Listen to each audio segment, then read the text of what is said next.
Olá, bom dia. Hoje nós vamos falar de um assunto que não existe quem tenha passado por esse planeta até a presente data que não tenha vivido esse processo do qual eu vou falar. Que eu acho que nós não estamos sabendo como nos portar. Nós não estamos sabendo o que nós temos que fazer, como agir diante desses processos inerentes à nossa condição. Você conhece alguém que nunca tenha sentido dor? Claro, eu estou generalizando, né? O que é dor? Se a gente pegar o dicionário e a gente vai observar que a definição que o dicionário dá, já vou dar para vocês, é a seguinte. Dicionário, dor. Caindo meus papéis aqui. Dor. Sensação desagradável ou penosa causada por doença ou ferimento. Sofrimento físico ou moral. Pena, compaixão, dó, remorso, arrependimento. E achei interessante que no dicionário aparecessem esses dois últimos sentidos. Dor, pena, compaixão, dó. Remorso, arrependimento. Mas enfim, vamos trabalhar com os dois primeiros sentidos, que é a sensação desagradável, causada por doença ou ferimento, que pode ser um sofrimento físico ou moral. Então, o que é dor? Qualquer tipo de sofrimento, seja ele físico ou moral. Então, a dor é um desconforto para nós. Né? Ela nos causa desconforto. A dor nos causa, em alguns, desespero. Como é que você reage? Qual é a reação? O que você faz diante de um processo doloroso? Você chora? E aí vem as questões culturais, né? Mulheres e meninas choram, meninos não. Choram escondido. Mas, de qualquer forma, cada ser humano, cada ser, porque eu tenho a impressão de que plantas sentem dor, né? Então, toda a criação viva passa pelo processo de dor. Animais sentem dor. Então, o que é dor? Sofrimento físico ou moral. A questão é, diante da dor, como você age? Ou como você reage quando sente dor? Você se isola? Você chora? Você, dependendo da dor, você busca remédio? Se ela for física. Eu, por exemplo, estou com uma dor no joelho direito monumental, porque ontem eu levei um tombo igualmente monumental, fazendo compras aqui no Atacadão, que é um atacadista, o próprio termo já diz, naquelas ilhas, e ela estava vazia a ilha, e eu estava procurando, olhando para cima, procurando achar indicativo do que eu buscava. E não olhei para o chão, obviamente, e a ilha estava vazia, só a estrutura de metálica na altura do meu tornozelo. Não deu outra. Eu saí catando cavaco.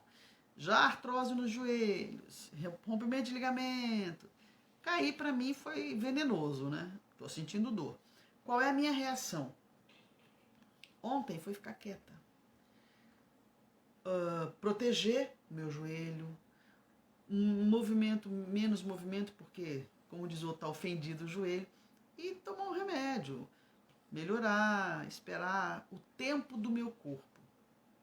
Mas essa é uma dor física.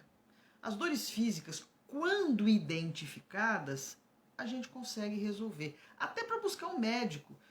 Se está doendo o meu estômago, não, mas isso aqui é porque eu estou muito estressada, eu vou procurar meu terapeuta porque eu acho que isso é fruto do meu estresse. A gente começa, o autoconhecimento ajuda muito nessa hora, né? Então, a grande questão que eu faço, e que eu quero que vocês façam, aqueles que participarem comigo desse papo, é o que você faz diante da dor? Seja ela física ou seja ela moral. Principalmente a dor moral. Conforme eu disse, a dor física, a gente busca ajuda. Médico ou se automedica, porque o brasileiro é aquele ditado, né? De médico e louco, todo mundo tem um pouco. E no Brasil, infelizmente, a gente tem essa mania da automedicação. Mas hoje nós vamos falar sobre Diante da Dor, com base no livro Na Cura da Alma, né? Claro, da Irmã Maria do Rosário, psicografada pela Lúcia Cominato. Então vamos lá. Diante da Dor. Ela se baseia numa citação de Jesus que está em Mateus, no capítulo 5, versículo 55, que diz assim, está nas bem-aventuranças, né? Bem-aventurados os que choram, porque serão consolados. A primeira coisa quando você lê isso, você fala assim, então, diante da dor, se eu chorar, eu vou ser consolada. Depende. Depende. Vamos ver o que a Irmã Maria do Rosário diz. Diante da dor, ergue teu pensamento a Deus e analisa-te interiormente para buscares e entenderes as causas dos teus sofrimentos. E aí mora o perigo, né? Nem sempre eu sei porque eu choro, nem sempre eu sei porque eu sofro. Às vezes eu sei, mas eu não quero olhar. Às vezes eu sei, mas eu não quero enxergar. Às vezes eu sei, mas eu não quero encarar. Mas de qualquer forma, conhecendo ou não conhecendo, o pai conhece todos os seus filhos, né? Então, se a gente fizer isso, se nós entrarmos em sintonia com o pai, com o sagrado que é em nós, estabelecemos essa conexão, com certeza as coisas vão melhorar. Mas vamos observar mais o que a Irmã Maria do Rosário diz, qual é o ideal diante da dor. E fica claro aqui que se estende a qualquer tipo de dor. É lógico que eu gosto muito de uma frase que os espíritos amigos sempre dizem, né? Se só espírito cuidasse das nossas doenças, dos nossos males e dores físicas e morais, não precisaria de psiquiatra, psicólogo e nem médico encarnado. Se eles existem, é porque eles têm a responsabilidade que lhes cabe. Então, nós temos que procurar consolo em Jesus, em Deus, mas principalmente em relação às dores morais. Volto a dizer, não que diante de dores físicas orar não ajude. Ajuda também. Porque muitas vezes os nossos males físicos têm a sua raiz e a sua causa em questões de fundo espirituais, emocionais, dê o nome que você quiser. Que é o que dentro do universo da psicologia e da psiquiatria se chama de doença psicossomática. O psicológico atuando diretamente no físico. Mas então, vamos lá. Diante da dor, ergue o seu pensamento e analisa. Interiormente, busca entender, busca achar a razão, as causas dos seus sofrimentos. Diante da dor, busca em Jesus o consolo para os teus males, mas procura encontrar em ti a resignação que te falta para transformares o momento de sofrimento em oportunidade de redenção. Ninguém que eu conheça, pelo menos, se melhora, estou falando da nossa experiência num planeta de expiação e provas, que não tenha aprendido, a gente até aprende, né? Com conselhos, mas isso, quando a gente segue algum conselho, é porque aqui dentro alguma coisa diz pra gente, vai, é um aprendizado anterior àquele conselho que a gente está recebendo. De alguma forma, aquele conselho só vai refrescar na nossa memória aquilo que a gente já sabe, que a gente já aprendeu lá atrás. Mas, normalmente, a dor, ela é a melhor mestra que nós temos. É por intermédio dela que nós descobrimos o tamanho da nossa fé, É por ela que nós descobrimos o quanto falta melhorar. Então, a gente tem que entender que é o que ela diz aqui, ó. Diante da dor, busque em Jesus o consolo para os teus males, mas procure encontrar em ti a resignação que te falta para transformar, presta atenção, a resignação que te falta para transformares o momento de sofrimento em oportunidade de redenção. Não é você cruzar os braços e sofrer e chorar, porque está dito aqui, bem-aventurados que choram, porque serão consolados. Existe o bem sofrer. Você saber por que sofre. Entender as razões. E tudo o que nós dissermos tem que ser feito e pensado dentro de uma perspectiva divina. Nós somos filhos de Deus. Deus não castiga. Deus não pune. Essa visão punitiva de Deus, essa visão de um Deus onipresente, onisciente para te vigiar e te punir e te castigar, é lá do Velho Testamento, porque naquela época a sociedade, as pessoas, a evolução moral da população, então, precisava ter medo. É como um filho, é como uma criança pequena, que ele precisa ter medo, é o reflexo condicionado de Pavlov, né? Ele tem que ligar a dor física, ao castigo, a puxada de orelha, enfim, ao que ele fez de errado, para depois isso ser assimilado por ele quando ele tiver maturidade. Nós estamos, eu diria, dentro de um processo evolutivo da humanidade terrestre, eu diria que nós estamos na infância, quase adolescência. Nós já passamos da fase. Hoje nós já entendemos por que sofremos. Hoje nós já sabemos que fizemos errado. É aquela fase que a criança faz porque ela quer, mas ela sabe. Ela faz pagando ou se predispondo a pagar o preço do castigo que virá na sequência. Não que Deus castigue. Mas como nós temos registrados na nossa consciência as leis divinas ou leis naturais, não matar, não roubar, enfim, são os mandamentos, né? A lei de amor, nós temos que amar. E o Chico Xavier, ele fala coisas que eu acho muito interessantes. Eu estava lendo uma reportagem sobre dele, na verdade, uma entrevista que ele deu, e ele dizia assim: Moisés disse amar a Deus sobre todas as coisas e ao próximo como a ti mesmo. Está lá nos 10 mandamentos. Isso foi quem disse foi Moisés. Mas Jesus muda o rumo dessa prosa quando ele acrescenta: amai ao próximo como amai-vos uns aos outros, como eu vos amei. Este é o ganho em relação à vida de Jesus. E o Chico fala de algo que eu não tinha parado para pensar ainda. É o amor sem esperar nada em troca, nem reconhecimento. É o amor incondicional. Jesus nos ensinou que esse é o amor ideal. É o amor sem condições. Sem moeda de troca. Então, porque quando você fala assim, amar a Deus sobre todas as coisas e o próximo como a ti mesmo, se eu não me amo, eu não vou amar o próximo e tá tudo bem, tá tudo certo. Estou seguindo a lei. Né? Mas Jesus veio e disse, não. Amai-vos uns aos outros como eu vos amei. Pois bem, dando continuidade, diante da dor, aprende a modificar os teus sentimentos, corrigindo-te das muitas imperfeições que ainda trazes em ti. Encara com serenidade o que estejas passando e aproveita tudo o que te acontece para burilar os teus sentimentos. Esse é o bem sofrer. Não é sofrer pelo sofrimento, cruzar os braços e dizer Deus quer. Não. Pergunte-se, principalmente quando nós temos dores recorrentes.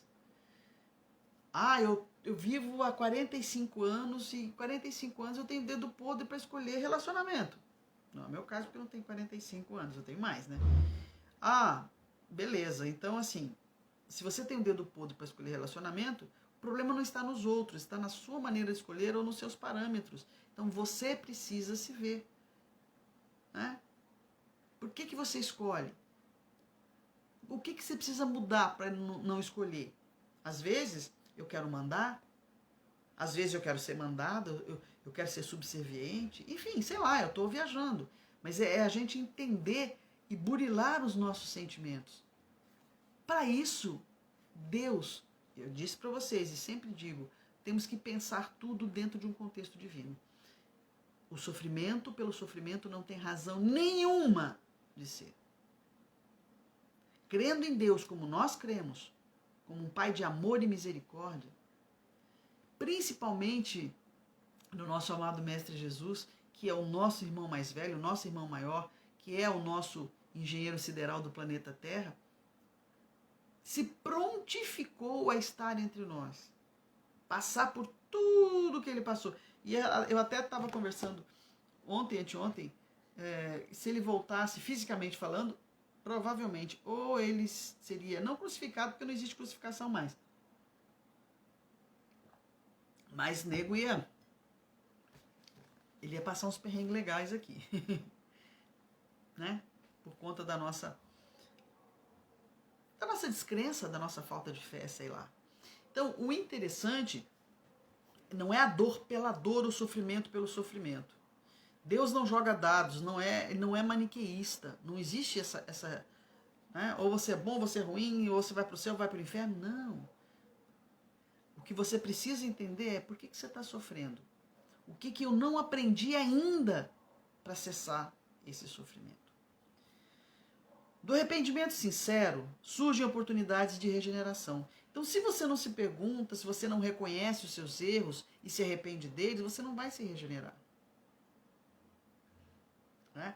É como o livro nosso lá, aquela entidade, aquele espírito de uma médica, ela tinha sido médica na Terra e tinha feito muitos abortos, mas ela não se via nessa condição, né?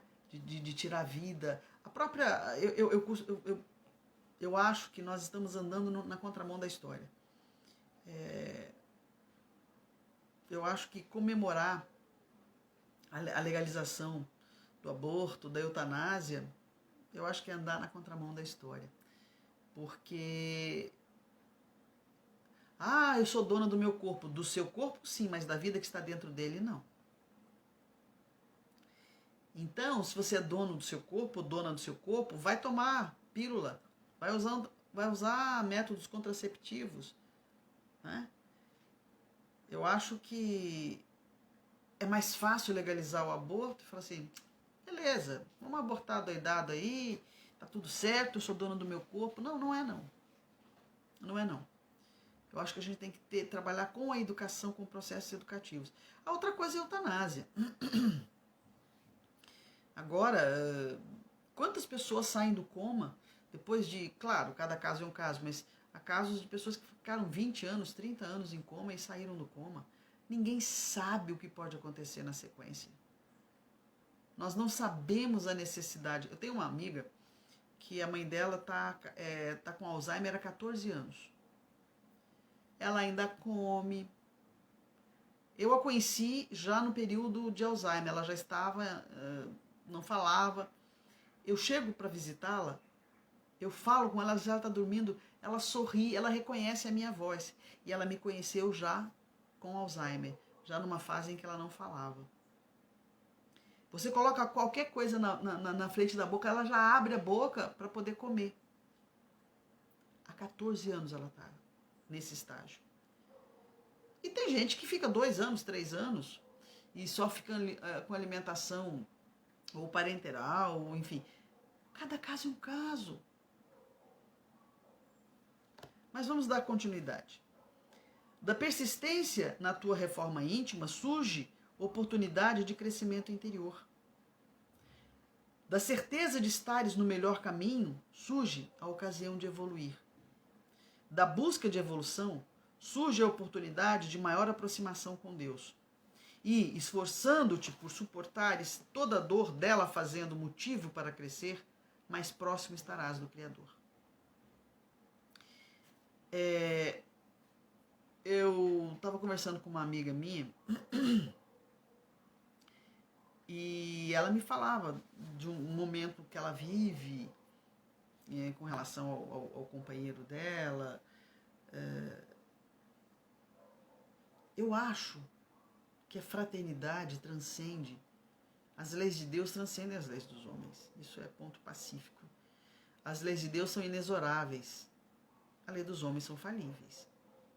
Mas eu preciso e eu não posso perder de vista, e eu disse isso para ela e repito, talvez ela vá assistir essa nossa prosa, eu posso ser muito legal com o Álvaro, que aliás não é uma coisa difícil. Eu me lembro quando eu trabalhava perto dele, toda tarde eu tomava um cafezinho com o Álvaro e a gente tinha altos papos. É muito fácil ser legal com alguém que é legal. E de repente ele precisa de mim, eu passo a cuidar dele e esqueço da minha vida. Não. Eu acho que não é por aí, né? Eu posso cuidar dele sim, mas não sem descuidar de mim. Porque a minha responsabilidade primeira é com a minha evolução. E se eu ao cuidar do Álvaro, não estiver aprendendo o que eu preciso aprender, se eu não fizer isso de solidariedade, com fraternidade, com amorosidade, está sendo um sacrifício em vão. Eu preciso retirar do sofrimento e da dor, ou seja, por isso que se chama diante da dor. Eu preciso, aqui ó, diante da dor, aprende a modificar os teus sentimentos, corrigindo-te das muitas imperfeições que ainda trazes em ti. Então, de repente, ao cuidar dele, eu descubro que eu tenho que desenvolver a paciência e cuidando dele eu vou poder trabalhar isso. É uma via de mão dupla. Eu ajudo, mas melhoro a mim mesma. Agora, cuidar dele, falar assim, ai que saco, hoje eu tenho que ir na casa do Álvaro. Oh, meu Deus do céu! Fico eu lá falando horas e horas, e ele lá olhando para o teto, porque ele está em estado vegetativo, graças a Deus não está. Ah, ele está lá em estado vegetativo, eu fico lá falando com ele, falando, ai, que coisa horrível, mas tem que ir, né? Fazer o quê? Isto não é agir com amor e muito menos com caridade. Em cada espinho que te fere, procura enxergar a mão de Deus, que permite a dor, para que abras os teus olhos aos erros que em ti deverás corrigir. Era o que eu falava um pouco antes, né? Tudo que a gente pensar, temos que pensar dentro de um contexto divino, porque somos filhos dele. Assim, de dor em dor, vais te purificando interiormente das tuas imperfeições, a fim de que um dia participes das alegrias celestiais e te aproximes de Deus Pai, o Criador. Que é para isso que nós fomos criados. É com esta finalidade que é a nossa autoiluminação e que ainda precisamos da dor. Portanto, pergunte-se, como você age diante da dor? Ela te ensina? Se não te ensina, tire dela os ensinamentos, porque esta é uma forma dela cessar. E o nosso consolo vem do bem sofrer. Um domingo mágico para todos vocês. Espero que nós saibamos, e eu me incluo nisso também, que nós aprendamos a melhor postura diante da dor. Bom dia. Gratidão.